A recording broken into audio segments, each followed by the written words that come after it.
একটি ঐতিহ্যবাহী শিক্ষা প্রতিষ্ঠানের সামনে আমরা জড়ো হয়েছি। আল্লাহ পাক আমাদেরকে জড়ো করেছেন।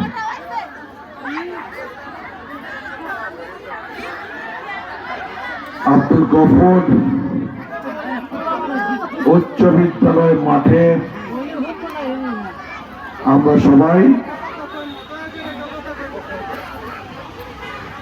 আগামী 12 তারিখ যে নির্বাচন অনুষ্ঠিত হবে, এই নির্বাচনকে সামনে নিয়ে, নির্বাচনকে উপলক্ষ করে আমরা সবাই উপস্থিত হয়েছি।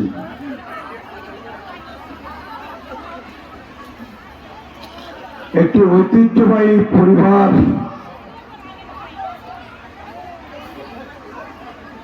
এই মালাঞ্চাতে বসবাস করেন।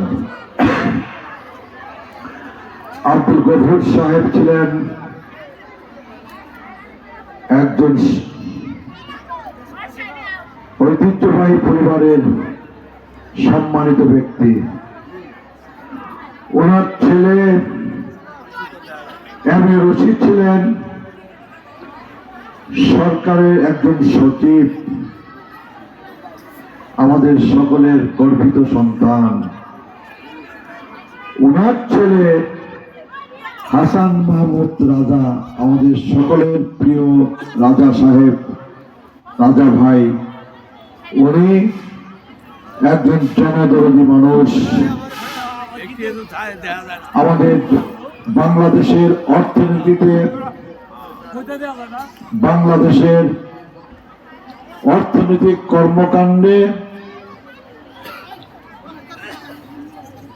ওনাদের ব্যবসা প্রতিষ্ঠান, ওনাদের ব্যবসায়িক গ্রুপ ইউনাইটেড গ্রুপ, এই গ্রুপের অবদান অনেক। আমাদের এই বৃহত্তর জামালপুরের জন্য, আমাদের এই মেলান্দ মাদারগঞ্জের জন্য ওনাদের অবদান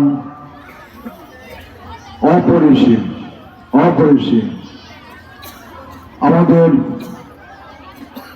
প্রাকৃতিক দুর্যোগের সময় ওনারা হাত বাড়িয়ে দেন, আমাদের অসহায় মানুষের জন্য ওনারা হাত বাড়িয়ে দেন, আমাদের শিক্ষা বিস্তারের জন্য ওনারা হাত বাড়িয়ে দেন, আমাদের চিকিৎসার জন্য ওনারা হাত বাড়িয়ে দেন, আমাদের অসহায় বৃদ্ধ মা বাবার জন্য ওনারা হাত বাড়িয়ে দেন।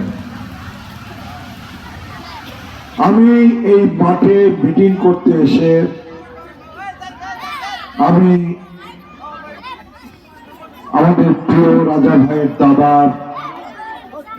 আব্দুল গফুর, ওনাকে আমি স্মরণ করি। রাজা ভাইয়ের বাবা, আমাদের এই এলাকার কৃতি সন্তান এম.এ. রশিদ সাহেব, ওনাকে আমি স্মরণ করি এবং ওনাদের বিদেহী আত্মার মাগফিরাত কামনা করি। এই এলাকায় আরো অনেক মুরব্বী, তারা এই বিগত দিনে ইন্তেকাল করেছেন। এই প্রতিষ্ঠানের একজন প্রধান শিক্ষক ছিলেন, নাম তার আব্দুল খালেক। এই স্কুলের হেডমাস্টার ছিলেন না? এই স্কুলে বহুদিন উনি হেডমাস্টার হিসেবে দায়িত্ব পালন করেছেন। আস্তে আস্তে কথা না বলি, কথা না বলি, কথা না বলি, কথা না বলি, প্লিজ কথা না বলি। এই মেয়েটাকে, এই মেয়েটাকে প্লিজ প্লিজ।